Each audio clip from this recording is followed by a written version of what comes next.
Growth and Natural Resources, May 15th, 2019. I am happy to announce that all of my members are here. It's good to have you all. We're going to start with item 1712 CP, Falls Area Plan. Hi, Jason. Good afternoon. Afternoon to you. The committee has seen this before, but it has been a few months. So I have just a brief presentation as a refresher for y'all and for obviously everyone else in attendance. Just to catch everybody up on the overview of the plan and where we're at right now in the process. So this is the Falls North or Falls and Noose area plan, replacing potentially that existing Falls and Noose corridor area plan that we have. This is a little bit of context about the study area. So we're in essentially the far northern end of the city along Falls and Noose Road. Here's Falls of Noose and Raven Ridge Road. So we have a project report that was included in your backup, and specifically what's in front of the committee and ultimately council is a set of comprehensive plan amendments. One would be just incorporating this new Falls North area plan or replacing the existing plan, but then specifically some future land use map amendments. There's 3 areas, 17 total parcels. There is an urban form map adjustment providing some additional urban form guidance, specifically a parkway frontage along a couple of corridors, and then a set of actions that gets at a lot of what we heard about a desire for active living, supporting recreation. This is really a recreational hub for not just this part of Raleigh, but the broader area. And I'm not going to go into a huge amount of detail, but just the themes of the plan were enhancing that park-like character that so many people that took part in this process told us was very important to them. So that gets at policies like the parkway frontage, tree conservation, appearance of new buildings, and so on. Active living, that includes some specific actions, more connectivity for the bicycle and pedestrian network here. Again, reflecting that we heard that quite a bit. People love the ability to get out and get on the Neuse River Greenway, go see the lake and some of the other major features, and just enhancing their ability to do that safely and comfortably. Recreation hub, similar, opening up, enhancing those recreational assets. So just hitting in a couple slides here, some of the highlights. This is, I mentioned the urban form map amendment. What that would do, add a parkway frontage. So any rezoning that would come in would be, to be consistent with that, they would add a parkway zoning frontage or something very similar to be consistent with this map. It would apply to Falls and Noose Road, the entirety through the study area, and then this section of Raven Ridge Road that runs through the study area.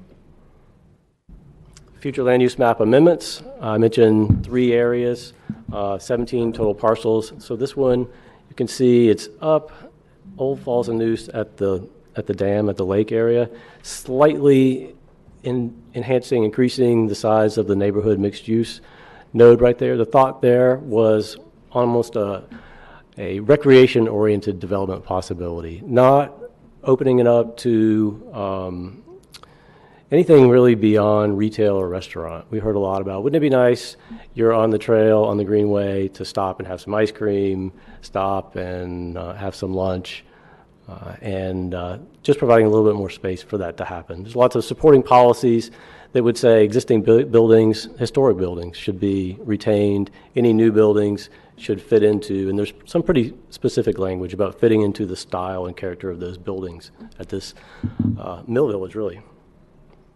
Second one, future land use map amendment. This is along Falls and Noose Road, and there's a section here designated for office and residential mixed use, and the recommendation here is to redesignate that for low density residential.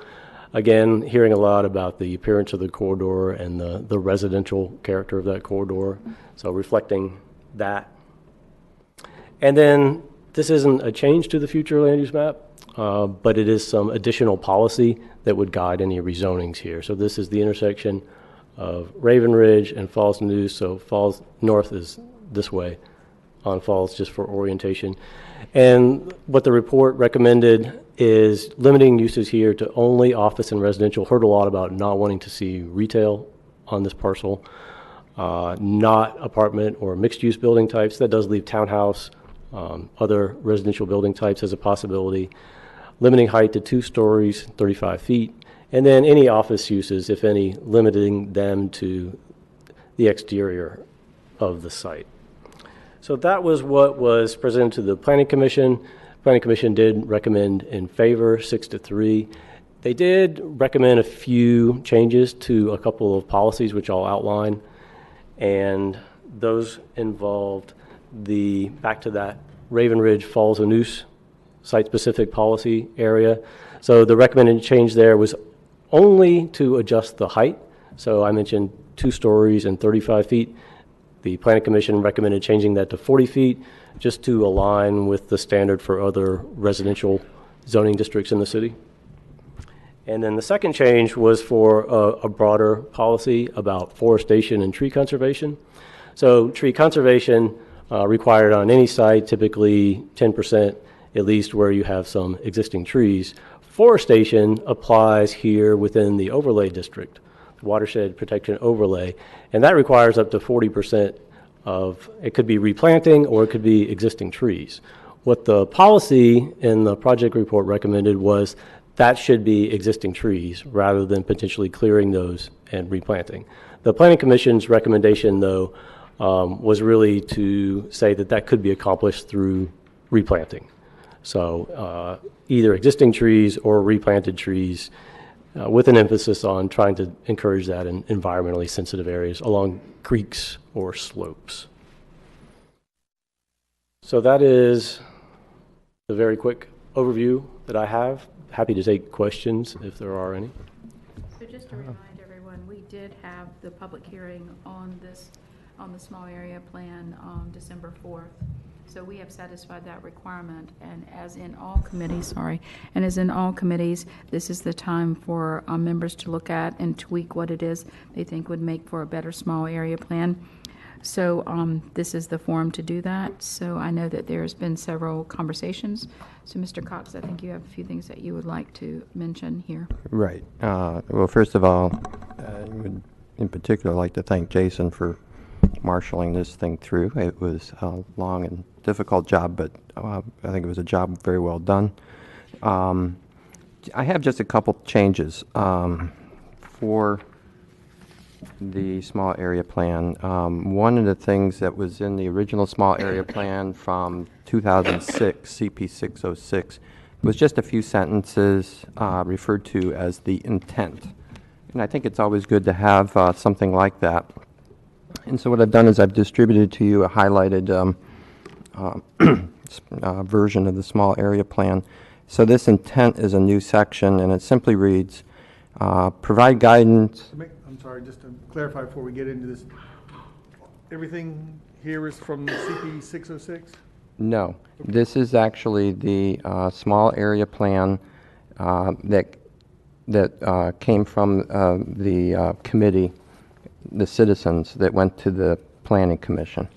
Okay, and so what I've done is I've taken that and I've marked it up, and I've incorporated some of the recommendations from the Planning Commission. Okay, but I've also incorporated some other changes that I would like to recommend. So just, all right. So the only thing out of CP 606 is the new intent section, or the other parts of CP 606? Let me explain. Okay. Okay. All right. Yes. And I can give you an electronic copy later. So the intent section is new. Okay. That's why it says new section. Okay. And some of it came from CP 606, but I've updated it because in 2006, the Richland Creek watershed did not exist. Okay. So it reads, provide guidance for future zoning and development along the corridor that will preserve the character of the corridor in connection to the Falls Lake and Richland Creek water supply watershed. So the only thing I've added there was Richland Creek, those two words, just to include the Richland Creek water supply watershed. because that exists today. The original language also just said parks. Okay, and then so what I did was I expanded that and spelled out what parks are there. So it's the Falls Lake Dam, Falls Lake Park, Annie Wilkerson Nature Preserve, Noose Greenway, and the NC Mountain to Sea Trail, and the Historic Falls Community, which came from the original language, and adjacent residential neighborhoods. So this is the intent that I'm proposing for the small area plan. Again, this is not policy. This is just to clarify the intent of the small area plan. Aspirational, yes. Okay. So, how about reminder, where is this Richland Creek? Where? It runs, it's Falls of Noose. On the west side is the Falls Lake watershed, and on the east side is the Richland Creek watershed. And it runs roughly from Durant up to Capitol Boulevard and then further north, actually. So it's basically that, it's the Urban Watershed Protection Overlay District encompasses the Richland Creek Basin, right? Right. Well, it's one and the same, actually. Right. Yeah. Just only tiny little thing here. Certainly, Falls Lake is designated as a water supply watershed. Richland Creek isn't Yes. yet designated as a water supply watershed. It's not actually used as a water supply watershed, but it is designated as a water supply watershed. It is. Yes. I've never heard that before. Okay. You'll have to trust me. Or we can have staff look it up. Okay. All right. Have that verified. Okay. Under park-like character, I just reworked it again to include the Richland Creek watershed in there for completeness. And that's really about the only thing that I changed. Then, beginning with the policies, it's not indicated in this document, but in our backup, it's indicated that with an orange dot that certain policies are key policies. So I had a discussion before the meeting with the chair as well as with staff, and so what we'd like to do is hold off on designating which ones are key policies until we've had a chance to think that through a little bit more. Okay, and then so in this case, I had indicated that I would like to designate FM1 as a key policy. However, there are many other policies, and having just seen this, I want to be able to have a chance to think about which ones are key policies and which ones would not be key policies. So the agreement with staff was to hold off on that for a little bit. So then on the next page, in the original small area plan, it stated that parking should be behind or to the side of the buildings that front Falls of Noose. Well, here, and that's actually stated in another policy here, actually. FN6, parking lots within the plan area should be located behind or beside buildings. Drive-through facilities should not be permitted. Now, I know I'm replicating that language in FN2, but I just wanted to do it for emphasis, if that's okay. So it's basically duplication. That, yes. But I thought it was a necessary duplication just for emphasis. Okay. The drawing you had up there a minute ago, Raven Ridge and Falls of the Noose. And that policy has actually been carried out so far on Falls of Noose. Yeah. Jason, can you go back? Yeah. So, And you can see that. So the parking is behind the buildings relative to Falls of Noose and Raven Ridge. it depends on which side you're talking about. I mean, it could be in the front of them, or it could be in the back of them. Well, I think the intent of the policy, and maybe we can clarify the policy, Maybe but we could clarify that, because from the street, it's in front of them. But you're trying to. no. See, the building is actually, there's a parking area there. The building area sits between the parking and the street. Where it says office townhouses, 2 stories. Let's see where it says cottages. No, Let's look see. at In the upper right above, right above the corner. Oh, I see. parking. Okay. Yeah, right in there. There you go. And the developer that is interested in developing this property has presented concept that adheres to this. Okay. So you're trying to shield the parking lot from being, Yeah, what you see mostly are already going down Falls and Noosa, a lot of shopping centers right right, now. that's right. That's right. And in fact, there was a dentist office built directly across the street from the entrance to Falls Lake Dam, and that's exactly what they did. They put the parking lot behind the building. Makes a big difference. The next one is FN3, which regards the forestation. Been a lot of conversation in the neighborhood about this, and really what I'd like to do is preserve what was in the original committee recommendation. And however, with the change, so where it says wooded sites within the plan area should maintain a 40% tree conservation area, meaning existing trees must be preserved on at least 40% of the area. And what I've done is I've inserted the phrase whenever possible. Okay, so so it's not an absolute. It's not an absolute that you must preserve the trees, but the preference would be to preserve existing trees. So just kind of a devil's advocate, what does that mean as far as whenever possible? Whenever possible for, it seems like there's a lot of wiggle room there as far as. It's intentional to provide some wiggle room so that if someone needs to build a retaining wall, or if they need, or needs to make some sort of accommodation as part of their construction, that they would still be able to move forward with removing trees. So.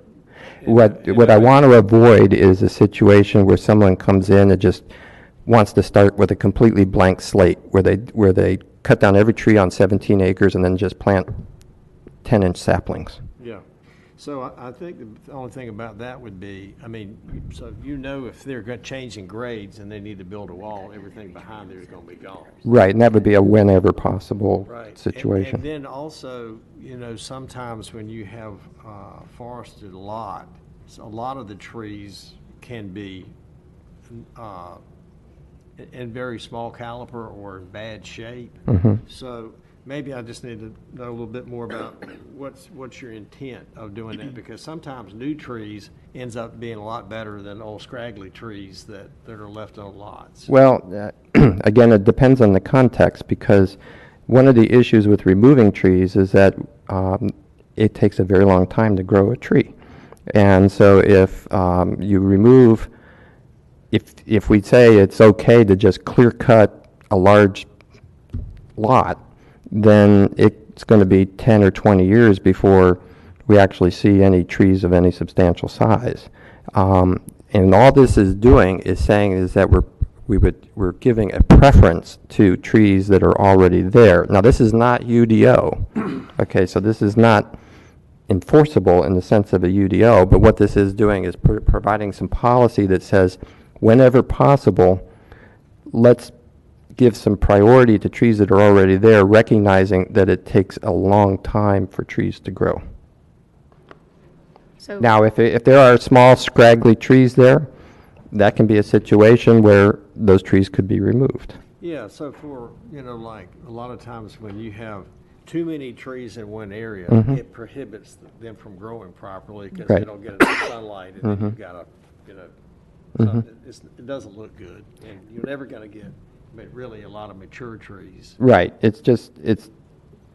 think this policy, my intent of this policy is to encourage preserving existing trees where it makes sense to do so. And, I would- this policy document, it's kind of written to be kind of squishy. What's squishy? Squishy, so that it has some Open to flexibility. interpretation. Yeah, it has some flexibility in it, so, I'll write that down, squishy. squishy. Okay, next one is policy FN11 regarding height. And so we have a difference of opinion. Actually, 3 members of the Planning Commission voted no, and because they didn't like the change to this policy. And I know that the neighbors and the people that worked on the committee recommended 2 stories and 35 feet in height. The Planning Commission, as a body, recommended going to 40 feet. So what I'm recommending, and this is actually a misprint that I have here, it should be 37, but as a compromise, is to have the height should be limited to an average of 37 feet and a maximum of 40 feet. The idea being to avoid having an entire lot being essentially 4-story buildings. But it provides enough flexibility to be able to provide some 4-story buildings as well as others that are of lower height. And this is one of the things that has also been discussed with the property owner of the Raven Ridge property, and he's indicated a willingness to do that. I think it's a good compromise. And with that, those are my recommendations. So, Chair, I do have additional information on the clarification on the Richland Creek watershed. I do have this up on IMAPs if anybody would wish to see it geographically. So it is a second water supply watershed. It's not actively in use. So some that have been on the council for a period of time may remember this was a water supply watershed that was put in place by the town of Wake Forest. For some plans to withdraw from a pre-existing intake off of the Neuse at the Burlington Mills site. So the intake has never been used. Shortly after that supply watershed was established, Wake Forest merged with the city of Raleigh, and so that water supply watershed has never been used for a water source, but remains in place. and Thank you. there is always a possibility that as the city grows, that we might actually be using that source as a water supply. Primary. So, Mr. Cox, am I understanding that you might be asking staff to come back with a draft form of the key policy processes that, or items that you went through? Is that what you're asking for? Well, I mean, you're seeing what I'm asking for is right here. I mean, if this is... Is that what you're asking the staff Yes, to do? yes. I mean, if this is okay with everyone, unless there are changes that you want to have made, I would be happy to make a motion to send this forward to council today. Sure, and just relative to the key policy, I think FN1 is an overarching policy that really speaks to a lot of the other items in here that are designated as key policy. So it makes complete sense that it would, since it's at a higher level of all the other key policies, it would be one too.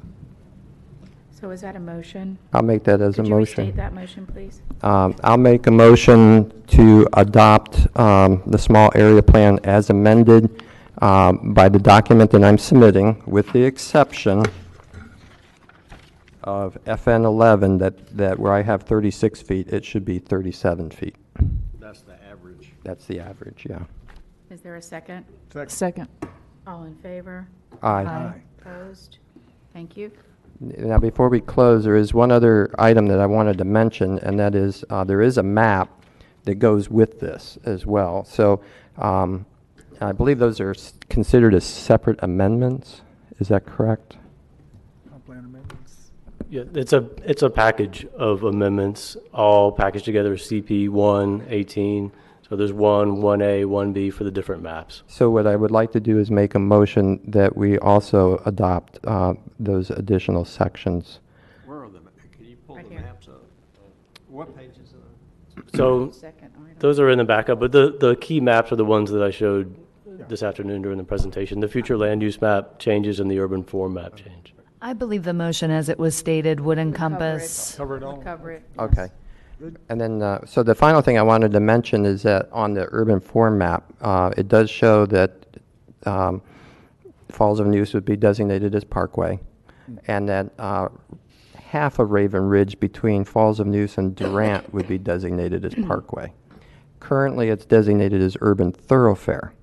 So since we want to designate half of it, which connects to Falls of Neuse, as Parkway, it makes sense to actually recommend back to council, and this could be a separate action maybe, that that entire segment would be considered as parkway rather than urban thoroughfare. Tell me again what the segments are existing and proposed. Okay, so the entire segment is 3/4 of a mile long. But I mean, from where to where? I mean, we seen the current draft. Yes, that's it there. So basically, it's from Moose Creek Drive to Falls of News, which is about half of that street. Okay, and then the other half is from Moose Creek to Durant. And so what this packet does is it designates Moose Creek to Falls of News as Parkway, but the current map designates that entire segment as urban thoroughfare. So that means that what's in red would be left as urban thoroughfare. And what I would like to do is actually designate that entire 3/4 of a mile as Parkway, so we're consistent. So in So- keeping with not jumping to conclusion before doing our homework, I would like to consider this. It seems like it is all in the Urban Watershed Protection Overlay It is. District. It is. But sometimes we have, But it's outside the area of the small area plan. So, yes, so, Mr. Stevenson, if I might, and we did talk to Mr. Cox about this, I don't feel comfortable doing that without it going back to council, and perhaps, because we are engaging people who were not part of the process, and for good governance reasons, I don't think that's a good idea. So I asked Mr. Cox if he could bring that back to the council table and let the council decide whether or not. isn't that what you were asking? Well, I can bring it back, I can bring it back individually, or we can bring it back as a body as a recommendation, I think we should I think you should ask that at the council table. individually. Yes. Okay. I'm happy either way, because we're still just asking council either, I mean, if there's people who are not ready, then we can do it individually. Well, we I haven't just had- thought it was something that came out of this, out of our consideration of the small area plan is something that should be resolved. I don't disagree that there should be some thought about if it should be all of it or part of it. But my point is, we have not engaged the folks who are on the other part. And I don't think that that's a good idea to change or add something when no one has been engaged in the process. So they have a chance to state whether they want to be Parkway or sensitive. So I think that we should do that separate.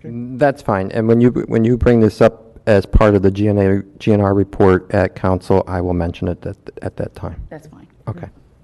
All right. Is that all, Mr. Cox? That's all. Okay, thank you. Thank you, Jason, very much. We'll now move on to subdivision of lots in infill settings.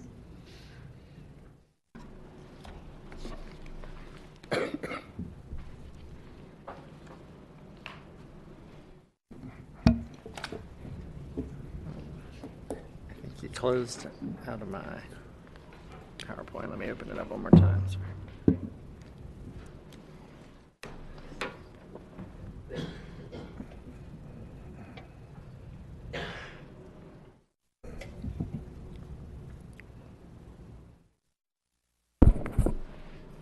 Good afternoon. So when we last met in February on this, there had been several meetings discussing how the council might address neighborhood concerns about subdivision of lots in their neighborhoods. There have been several NCODs that have been adopted, primarily focused toward preventing further subdivision of lots in their neighborhood that were deemed incompatible by the residents. I believe there are 2 or 3 more neighborhoods in process for having NCODs adopted, precipitated again by this concern of subdivisions within older neighborhoods. And so we had talked about an ordinance that would have applicability criteria, basically mirroring that of our infill, residential infill compatibility regulations in section 2.2.7 of the UDO, using similar comparative sampling methodologies and benchmarking against the neighboring properties, potentially exempting residential 10 zone properties from these requirements, as they already allow for multifamily buildings, which in and of themselves are somewhat out of keeping with the single family lot configuration. So The draft ordinance that you had seen before included exemptions for that, as well as exemptions for properties that are proximate to transit lines with a higher frequency of service.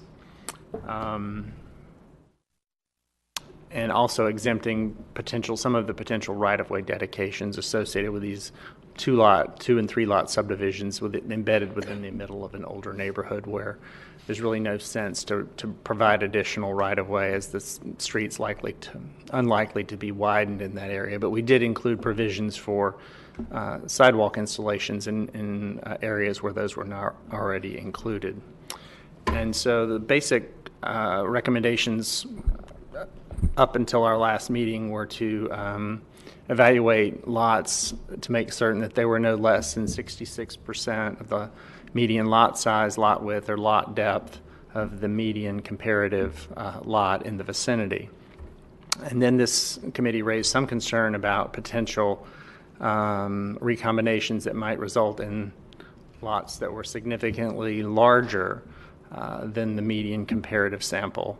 And just sort of at that time, in my mind, the thinking would be to apply the math similarly, which would have recommended, lots be no more than 133% of the median lot size for the surrounding vicinity properties. However, after we left, we got to thinking about there are many, many neighborhoods that have ghost lots, which are lots that are legal lots of record, but oftentimes run through the middle of a house. And that could be problematic to the overall intent of this regulation.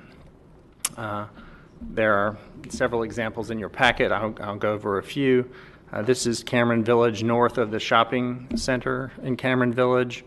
The orientation is slightly different, but if you look at this block, and interestingly enough, Sutton Drive, back when it was originally platted, was known as Van Dyke Avenue. So that's why there's a difference in labels here, but that block and this block are the same.